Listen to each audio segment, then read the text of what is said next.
Escuchamos del Sistema General de Pensiones. ¿Está en déficit? ¿Me pensionaré? No, jamás. ¿Y el déficit? Será la atención de la futura población pensionada con ese aumento de la edad. Los afiliados nos convertiremos no en viejos, sino en clásicos vintage del trabajo. Y la experiencia en la nube. Seniles, pero productivos. Pero mejor empecemos a explicar este penoso tema. Pero antes definamos qué es un sistema degenerado de pensiones. Empezó mal, se reformó mal y sigue mal. Pero inició como un mecanismo que pretendía que el empleado o el trabajador independiente en el transcurso de su vida laboral pudiera ahorrar para obtener un flujo de recursos en caso de contingencias como vejez, invalidez o para sus sobrevivientes. En el siguiente esquema vamos a explicar cómo funcionaba el Sistema General de Pensiones en 1967. Los cotizantes al sistema son el empleado, el Estado, el empleador y los trabajadores independientes, donde esta plática que aportaban los cotizantes se destinaba a cubrir gastos administrativos y a las pensiones de los mismos. Y adivinen qué, el Estado no controló el incremento en aportes. Cada 5 años aumentaría el 3% hasta llegar al 22% de aporte de las partes involucradas. ¡Horror! Se genera una diferencia abismal entre lo recaudado y lo programado en 1967. Por otro lado, el deficiente diseño del sistema que contempló un método adecuado ni previó el crecimiento demográfico y como en muchos casos existió una paupérrima administración. Además, se otorgaron pensiones superiores al recaudo del personal activo y los mecanismos de recaudo y administración ineficientes como siempre. Además, las cajas públicas, la infaltable corrupción. Para terminar esta breve descripción, la ley de 1993 de fondos privados ayudó, pero no fue suficiente y fue incompatible con los beneficios del público. Al menos reveló el déficit de las finanzas públicas. Algo es algo. Se estima que el gasto público en pensiones como porcentaje del PIB pasaría del 3.3% en 2010 al 5.8% en el 2030. Y sigue. El pasivo pensional sigue creciendo. De 1990 al 2000 se triplicó y al 2050 será del 192% del PIB. ¿Colapsarán las finanzas públicas y también las esperanzas públicas? ¿O no, señores? Porque viene más diversión.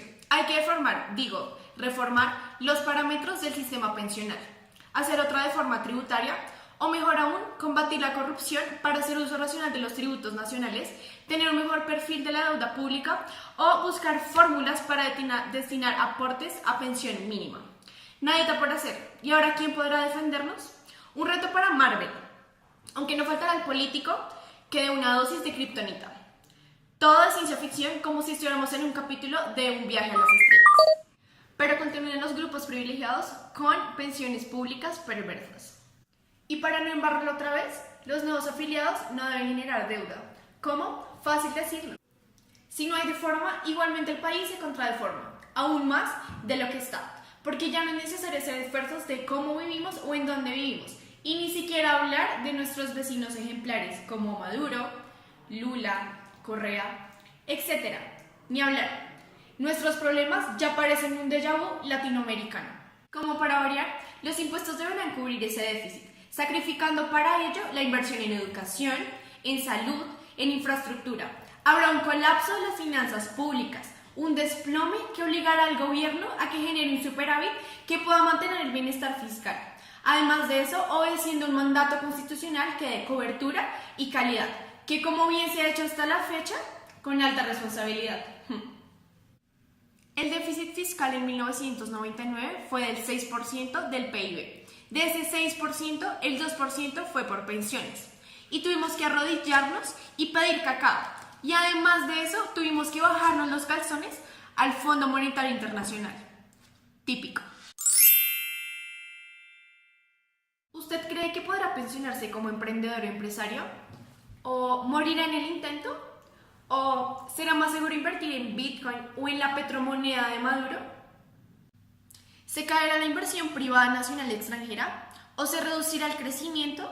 ¿O ajustaremos aún más la pobreza? ¿O simplemente afrontaremos la reforma pensional de una nueva patria boba? Y si usted decide ser empleado, pues cultive su mente, entrene físicamente, coma poco, ahorre muchísimo más. Su expectativa de vida deberá depender de la capacidad mental y de la física, ya que tendrá que trabajar hasta llegar a ser viejito, a estar en las puertas del cielo o tal vez del infierno. 75 años es el mejor escenario. Entre la era de do it yourself, haga su propia ropa, conviértase en su propio enfermero, conviértase en yerbatero, evite comprar medicamentos. El déficit pensional no permitirá acceder a la salud pública. Todo se afecta. Tome tutoriales de YouTube para hacerse autocirugías. Definitivamente estaremos condenados a la sociedad del consumismo, con su mismo pantalón, con su misma camisa, con su mismo carro. Ni piensen dejar herencia a los sobrevivientes. El vivo vive del bobo, el padre vive del hijo. Prepare a su hijo para que lo mantenga en el futuro, aunque en este momento su hijo parezca un bombril. Ahora, si usted decide ser empresario, primero pague más impuestos, para que los que nos queramos pensionar sea mucho más fácil, aunque cada vez parezca un sueño imposible. Realice bien sus gerentes estratégicas. En vez de hacer TOFA, realice resonancias magnéticas. Haga un curso intensivo de inteligencia emocional para gestionar a adultos mayores, para poder exigir resultados. Agilidad al equipo de trabajo, manteniéndolos altamente motivados, con sesiones de aeróbicos a baja velocidad. Realice un plan de beneficios geriátricos, ya que tendrá que lidiar con los pormenores naturales de un equipo con personal maduro. Se aclara, no se trata de ningún gobernante desubicado. Gracias a mis futuros colegas con ganas de pensión, pero los invito mejor a invertir en finca raíz. Buenas noches.